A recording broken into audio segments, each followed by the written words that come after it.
छोटी माँ, छोटी माँ। बलराम, क्या होगा लल्ला? सब ठीक तो है ना?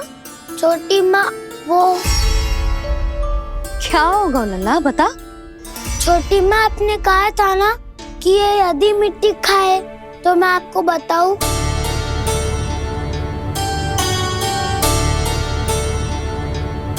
कान्हा, जे मैं क्या सुन रही हूँ? तूने मिट्टी खाई? मैया मिट्टी के बारे में पूछ रही है, पर मैंने तो भू देवी का शुद्ध प्रसाद खाया है। मैं कछु पूछ रही हूँ लल्ला, उत्तर दे। तूने मिट्टी खाई है कि ना? तो क्या मैं असत्य बोल रहा हूँ? मैंने स्वयं देखा है छोटी माँ कि अकेले बैठकर मिट्टी खा रहा था। आप सबसे पूछिए, इन्होंने भी देखा था। वाह, सूख के सखाओ ने 2 कांटे ही साथ छोड़ दियो। मुझे तुझसे सच सुनना है कान्हा।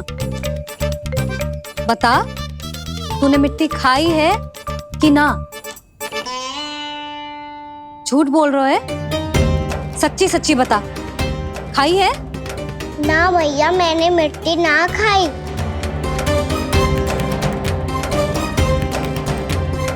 इधर आ। तो फिर मुंह खोल के दिखा दे अपनी मैया को। क्यों? अब क्या होगा? तूने मिट्टी तो ना खाई, तो दिखा दे कि जे सब असत्य बोल रहे हैं। कान्हा, मुंह खोल।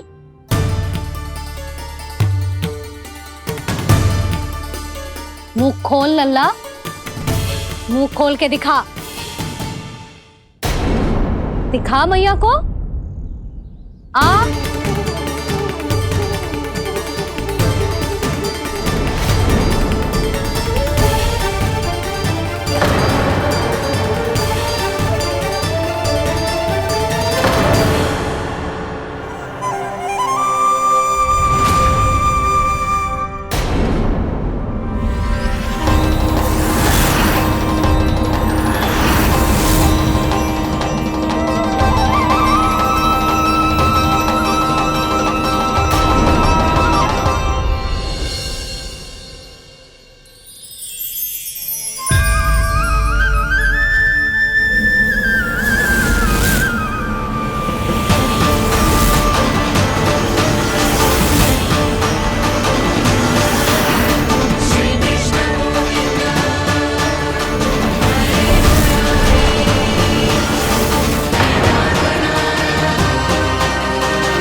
हे नारायण, ये कैसा अद्भुत दृश्य है। कान्हा के मुंह में संपूर्ण ब्रह्मांड, पर इसका अर्थ क्या है? नारायण की इच्छा क्या है?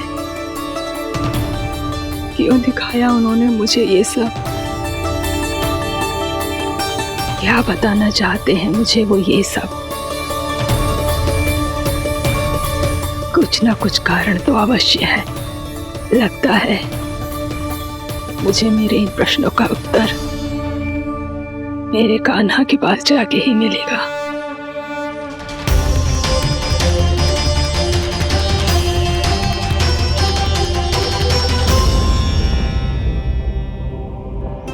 कितना भी सतर्क हो जाऊं, कोई ना कोई भूल हो ही जाती है।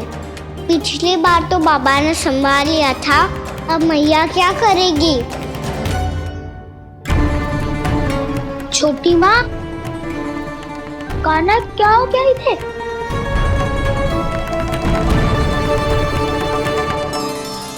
मैया,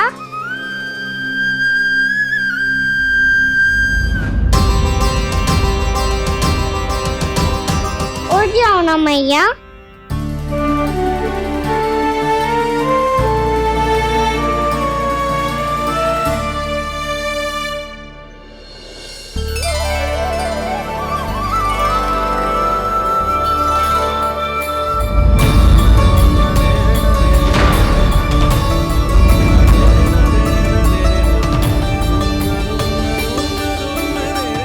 मैया,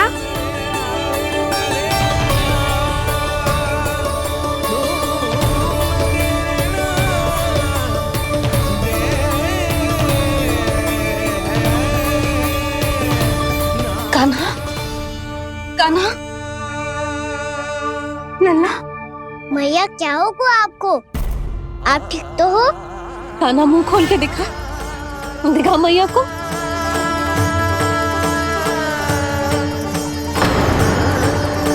इसमें तो बस मिट्टी है। तो जो मैंने देखा वो क्या था? स्वप्न था मेरा या कोई भ्रम हुआ था? हाँ लल्ला, इससे पहले कि मैया मेरे सत्य समझ जाए, मुझे स्थिति को संभालना होगा। मुझे क्षमा कर दो मैया, आपको दुखी करो मैंने, पर मैं सच्ची कह रहा था, मैं मिट्टी ना खाई, बस तू देवी का प्रसाद ही खाया था। आप कहोगे तो आगे से ना खाऊंगा, सच्ची।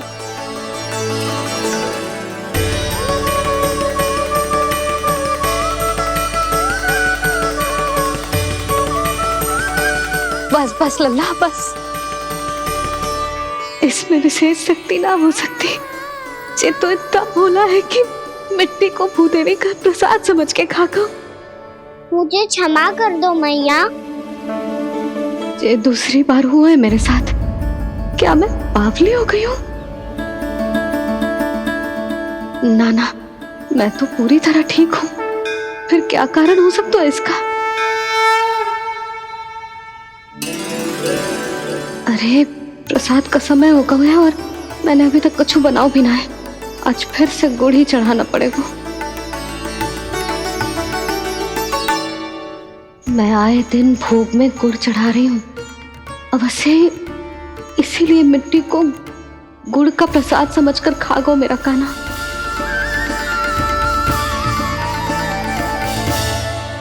मैं समझ गई लल्ला, वो अकेले बैठ के मिट्टी क्यों खा रहा था। चल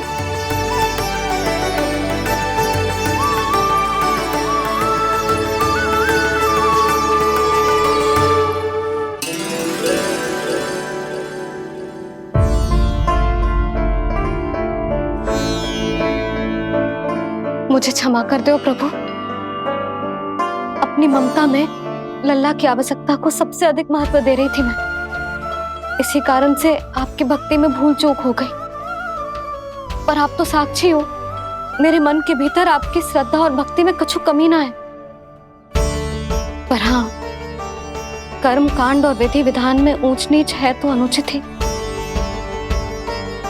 पर आज जो मैंने देखो है ना,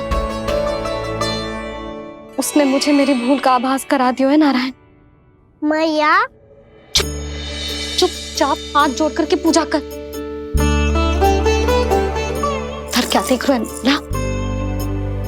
ताकि नारायण तुझे सद्बुद्धि दे। इस सृष्टि में जो भी होता है ना लल्ला, सब इन्हीं की इच्छा से होता है। और हम बार बार अपनी अज्ञानता के कारण इनके विधान पर प्रश्न उठाने लगते हैं। हम ये भी ना सोचते कि प्रभु की लीला पर संदेह करने का अधिकार ना है हमें। समस्या चाहे कितनी भी बड़ी क्यों ना हो, सही समय पर नारायण सही मार्ग दिखा ही देते हैं, जैसे आज उन्होंने मुझे दिखाओ है। आज आपने मेरी आंखें खोल दी नारायण। पति, संतान, परिवार सब महत्वपूर्ण होते हैं, पर आपकी भक्ति भी उतनी महत्वपूर्ण होती है। अब से इस बात का पूरा ध्यान रखूंगी मैं। सच्ची निष्ठा और भक्ति से आपकी पूजा करूंगी, भोग, अनुष्ठान और सेवा करूंगी। वैसे नारायण, सच्ची बात तो ये है कि सब इसी के कारण हो रहा है। इसके कारण आजकल मुझे समय ना मिलता है। मैया, मेरी सेवा ही तो नारायण की सेवा है।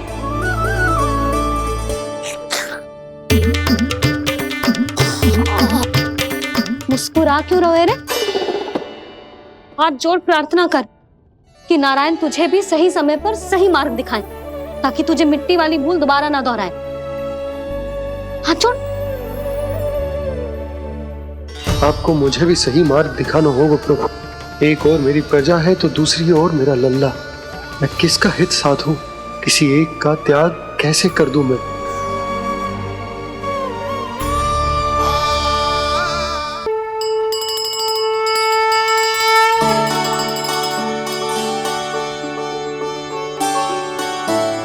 मैया, प्रसाद दो ना। क्यों? मिट्टी ना खानी? नहीं। लल्ला, आज के बाद मिट्टी को गुड़ समझने की भूल मत करियो। समझ आई?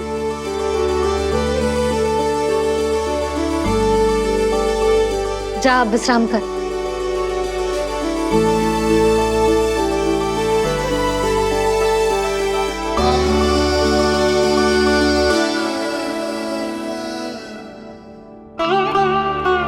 आप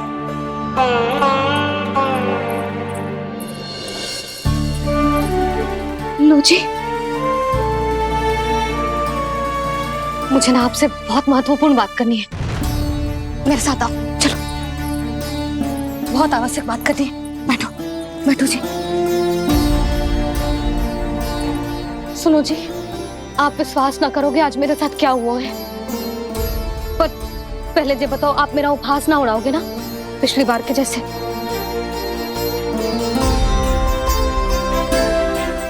मैंने ना कान्हा के मुंह में फिर से ब्रह्मांड देखो है। आप ऐसे क्या देख रहे हो? सच्ची में देखो है। और इतना ही ना, मैंने तो ये भी देखो कि श्री नारायण गोकुल में हर स्थान पे है। जहां देखो वही नारायण।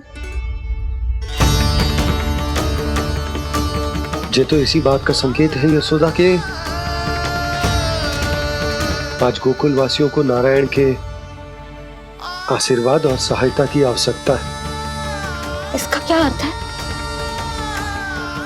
और आप इतनी चिंता में क्यों लग रहे हो? उस व्यापारी ने हमारे गोकुल वासियों के साथ छल किया है यशोदा। जानबूझकर उसने सभी को लोभ के जाल में फंसायो, और ये सब उसने किया है किसी और के लिए। किसके लिए? बताओ जी, किसके लिए? कंस के लिए। कंस के लिए।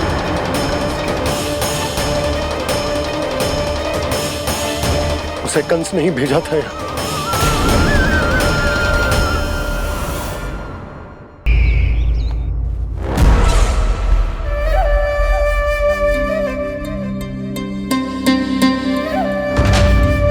क्या देख रहे हो? तुम इसके योग्य हो परमानंद। अपनी बुद्धिमत्ता, चतुराई और कुशलता से तुमने इसे अर्जित किया है। महाराज की जय हो। महारानी प्राप्ति महारानी अस्ति। हमें तो लगता है कि परमानंद को हमारे मंत्रिमंडल में होना चाहिए। परमानंद, जिस प्रकार तुमने गोकुल वासियों को अपनी चतुराई के चक्रव्यूह में फंसा दिया है, अद्भुत था वो, अद्भुत। आप बस आज्ञा दीजिए महाराज, ये सेवक पालन करेगा। आज गोकुल आपके चरणों के नीचे आ गया है। कुछ ही समय में पूरा संसार आपके पैरों तले होगा।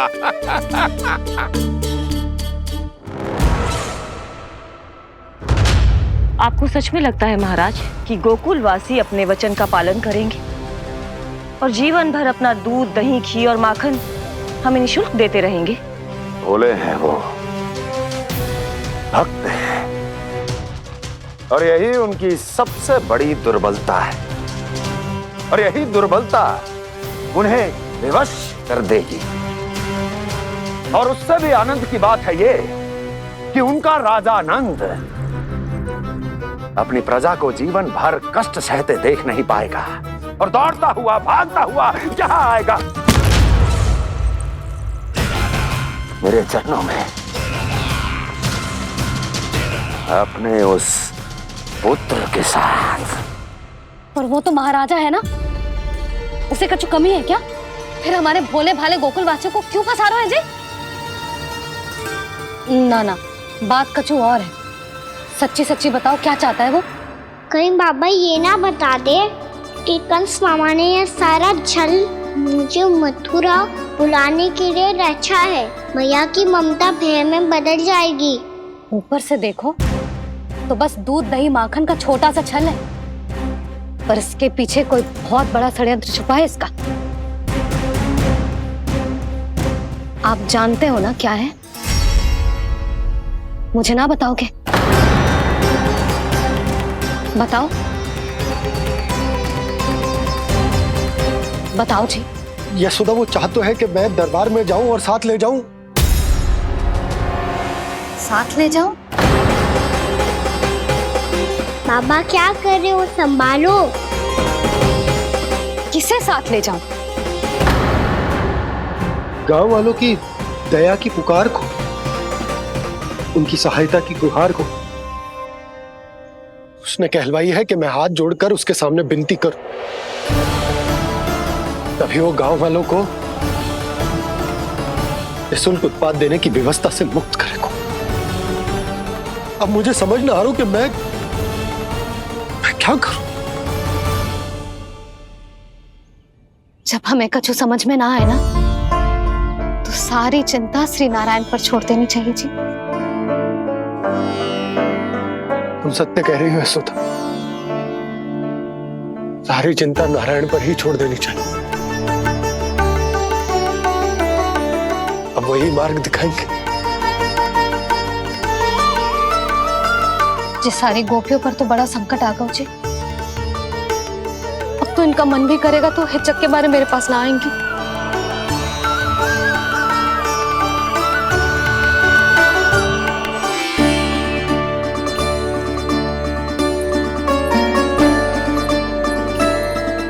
बाबा तो पूरी तरह भूल गए हैं प्रभु, ये सच में आप कौन हैं?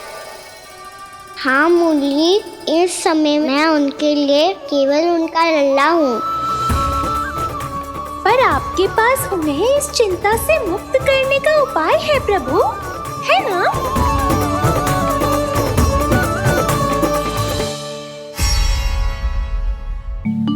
हे नारायण, आज मेरी प्रजा और मेरा लल्ला दोनों ही गहरे संकट से घिर गए। आपको मेरी सहायता करनी होगी।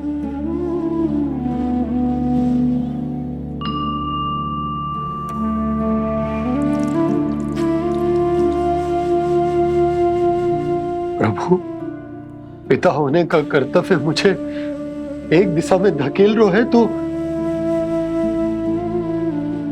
राजा होने का उत्तरदायित्व वो मुझे दूसरी दिशा में खींच रो। इस भीषण संकट में मैं क्या करूं? मैं इस संकट में अपनी प्रजा का साथ भी ना छोड़ सकता हूं और ना ही अपने लल्ला को उस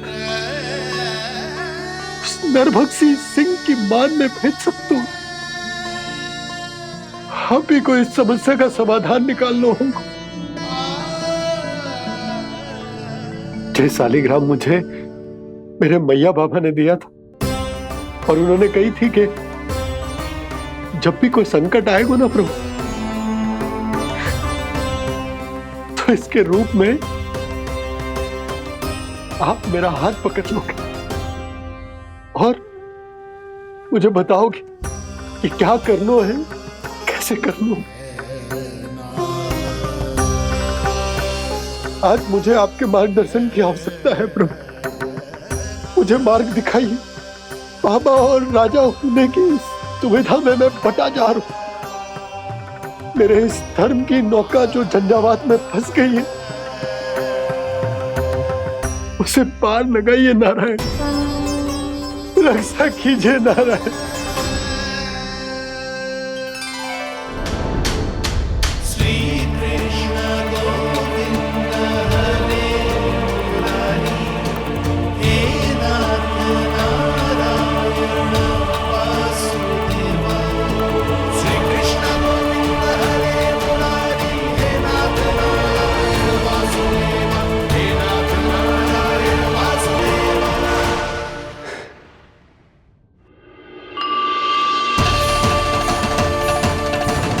शालिग्राम यहीं तो रखा था मैंने, कहाँ गिर गया, कहाँ चला गया? मैंने तो यहीं रखो तो।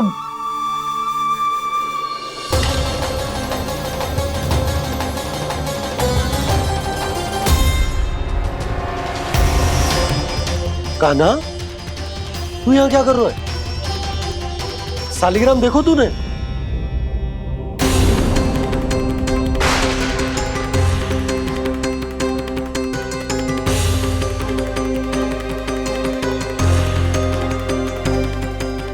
तेरे मुंह में क्या है? कान्हा, कहीं तूने शालिग्राम मुंह में तो ना ले लियो? हे नारायण, क्षमा करना, अबोध बालक। जी क्या करो कान्हा तूने? बाहर निकाल शालिग्राम। लल्ला, जी अनुचित है। यदि वो तेरे कंठ में चला जाएगा तो तेरी सांस। लल्ला, ला बाहर निकाल। अच्छो बालक है ना तू? हाँ? ला।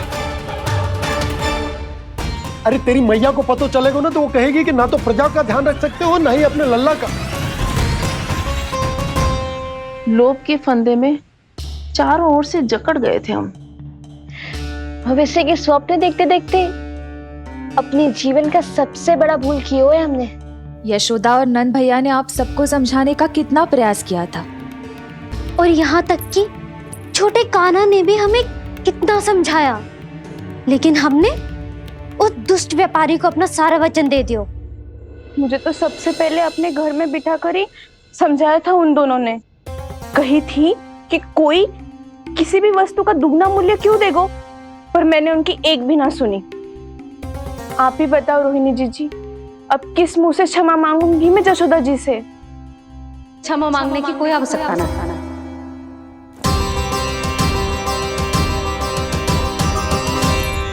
महत्वपूर्ण बात तो ये है कि तुम सबको अपनी भूल का आभास होगा और उसका पछतावा भी। पर अब तो बहुत देर हो गई है जशोदा जी, अब क्या होगा? जिस सुनहरे भविष्य के लिए हमने उस कपटी व्यापारी के सामने अपने नारायण के नाम का वचन दिया था, उसने वही भविष्य लेके राजा कंस के पांव के नीचे रख दिया है। संतुष्ट सुखी जीवन जी रहे थे हम। बछड़ों को उनके भाग का दूध मिलता था। हमारे बच्चे जितना चाहे दूध दही माखन खाते थे। अब उनके मुंह का निवाला छीनकर उस दुष्ट कंस को देना पड़ेगा चिच्ची। ना, नारायण की कृपा से तेरी जसोदा जिज्जी के पास गायों की कमी ना है। मैं अपने घर का सारा गोधन पूरे गांव के साथ बांटूंगी। किसी भी बालक के मुंह से निवाला ना छिने को। नारायण की कृपा से गोकुल का एक भी प्राणी वंचित ना रहेगा। हाँ नहीं तो देख कान्हा, बाबा का कहना मान ले। कान्हा, तुझे नारायण की सौगंध है, वो शालिग्राम मुझे दे दे।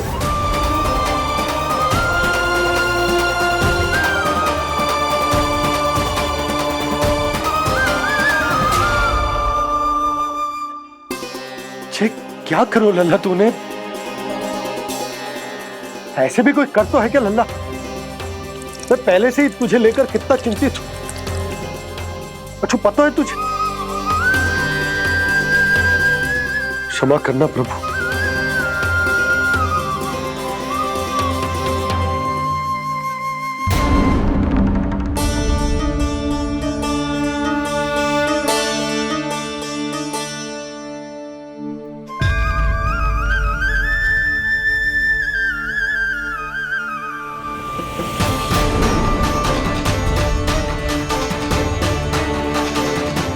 ये क्या कर रहे हो लल्ला? नारायण की मूर्ति कहाँ गई?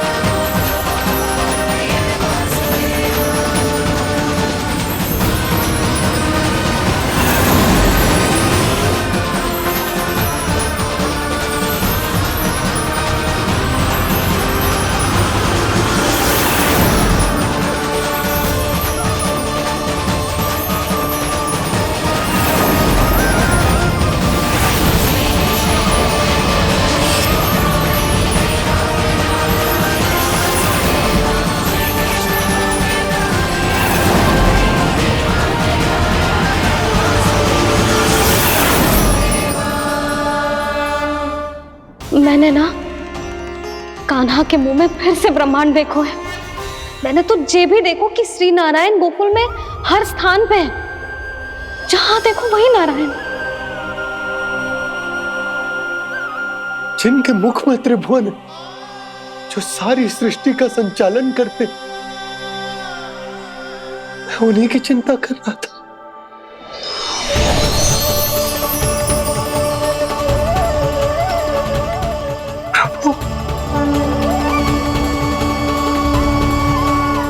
प्रभु, बाहर भी आप हैं और भीतर भी। मुझे क्षमा कर दो प्रभु, क्षमा कर दो। इस सांसारिक माया में आकर मैं भूल गया था, जिनके पास सारी समस्याओं का समाधान है, जो किसी भी संकट को क्षण भर में समाप्त कर सकते, वो तो मेरे सामने ही।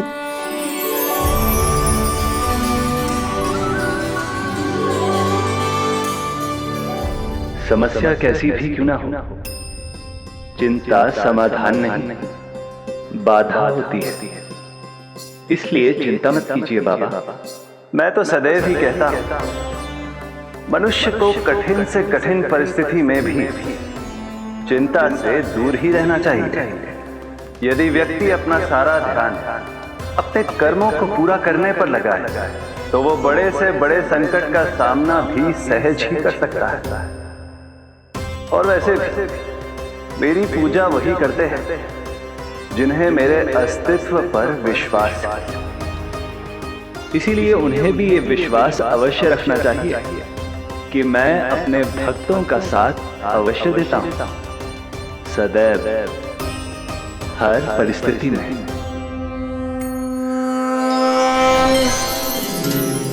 मैं आपके साथ ही हूँ बाबा।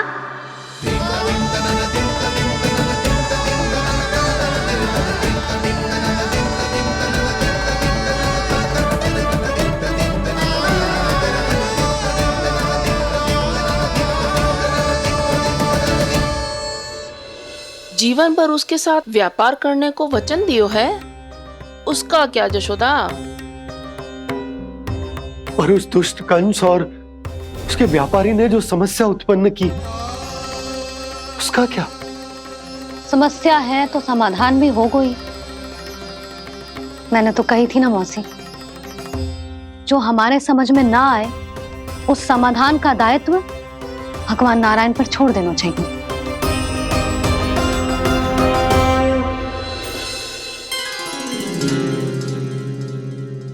ये देखो,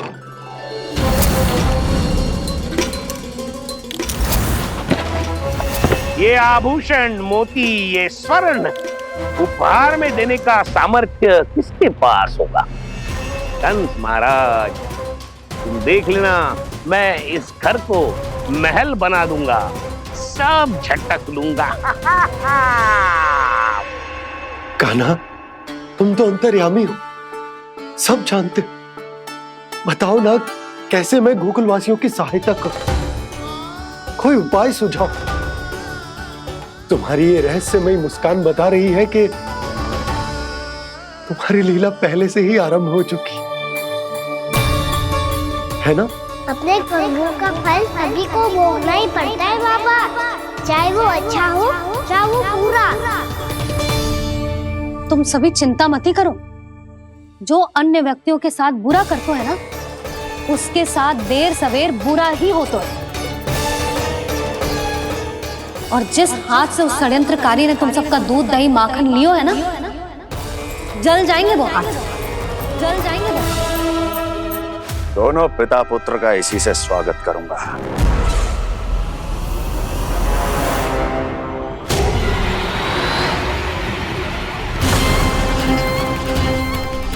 अचानक गदा में ताप कैसा? मेरे हाथ जल रहे हैं।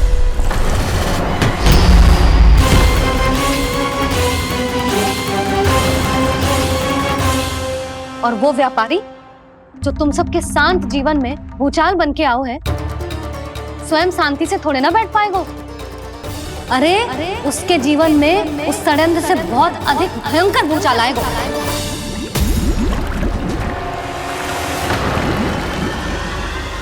स्वामी, ये अपने आप कैसे उबलने लगा?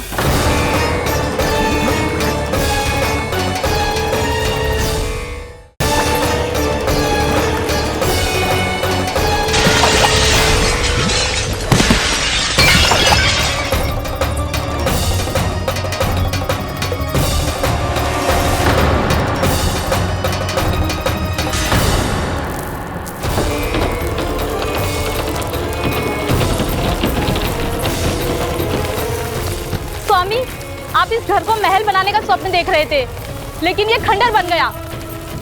आप जिसके साथ मैत्री का संबंध स्थापित करके आए, वो कोई महान सम्राट नहीं, दुष्ट है। दुष्ट? उस व्यापारी ने दुष्ट कंस के साथ मिलकर भोले भाले गांव वालों का भोजन छीनो है ना। देखना उन दोनों के भोजन में कीड़े पड़ेंगे।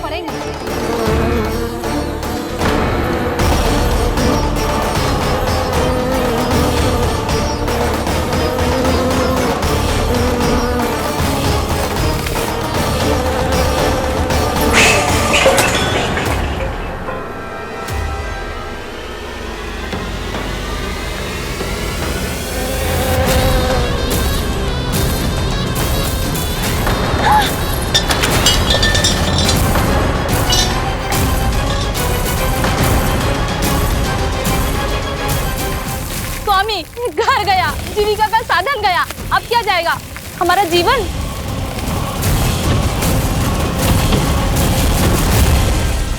महाराज कंस का उपहार, आभूषण वाला संदूक। उन दोनों ने मिलकर तुम सबका दूध दही माखन सच्चा धन छीनने का प्रयास करो है ना। अब देखना उन दोनों का धन, उनके आभूषण सब लोहे के बन जाएंगे, कंकड़ पत्थर हो जाएंगे सब, कंकड़ पत्थर हो जाएंगे सब। ऐसा ही होगा मैया।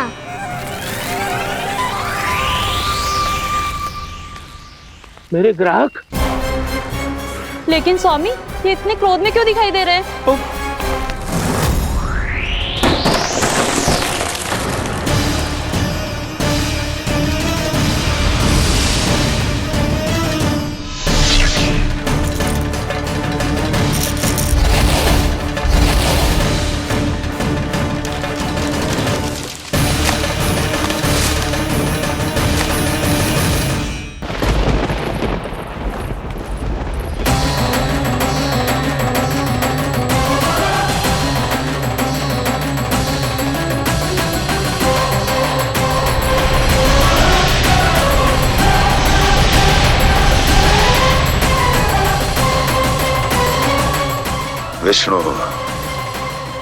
विष्णु ने किया है ये सब। कंस ने जो किया है उसका दंड वो अवश्य भोगेगा।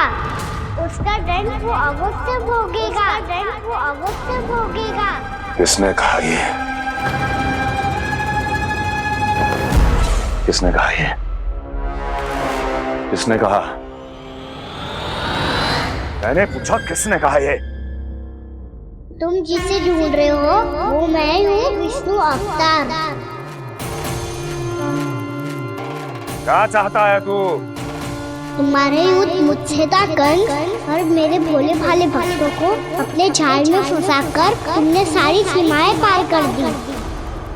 अब जब तक तुम गोकुल के ग्वालों को अनुचित प्रकार के अत्याचार से मुक्त नहीं कर देते, तुम्हारा और अन्य सभी षड्यंत्रकारियों का सामर्थ्य, वैभव, बल सब कुछ नष्ट होता चली जाएगा।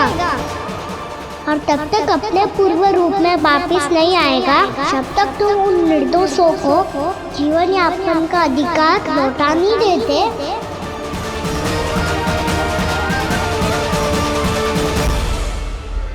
महाराज, दूध, दही, माखन सब कुछ पूरी तरह से सड़ गया है। महाराज, सारा अनाज, फल और सब्जियां सब नष्ट हो चुकी है महाराज। महाराज, महल का सारा पेयजल दूषित हो चुका है। छल है ये। ओ विष्णु अवतार हमें अपने माया जाल में फंसा रहा है। ऐसी सड़ी हुई मिठाइयां मैंने आज तक नहीं खाई हैं। खोए की नहीं, पत्थर की बनी है ये, उससे भी कड़ी है तुम्हारी ये मिठाइयां। आज के बाद कभी मिठाई नहीं लेंगे। जो बुरे कर्म करते हैं उनके साथ बुराई होता है, और अच्छे कर्म करने वाले को अच्छाई मिलती है। आप अपना कर्म कीजिए बाबा, आपकी चिंता अपने आप दूर हो जाएगी। और हाँ बाबा, शीघ्र ही आपको एक बड़ा डिनर लेना होगा। स्मरण रखिएगा, जो होता है वो अच्छे के लिए होता है।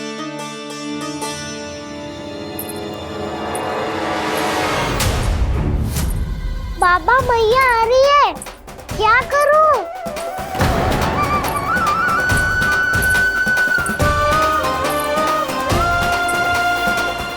कुछ सुझाव दो ना बाबा, जिससे मैया मुझे ऐसे नहीं देख पाए।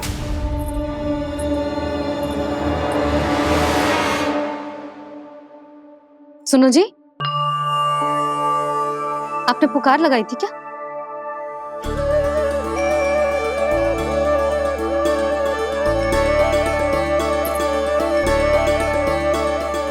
तुम मुस्कुरा क्यों रहे हो?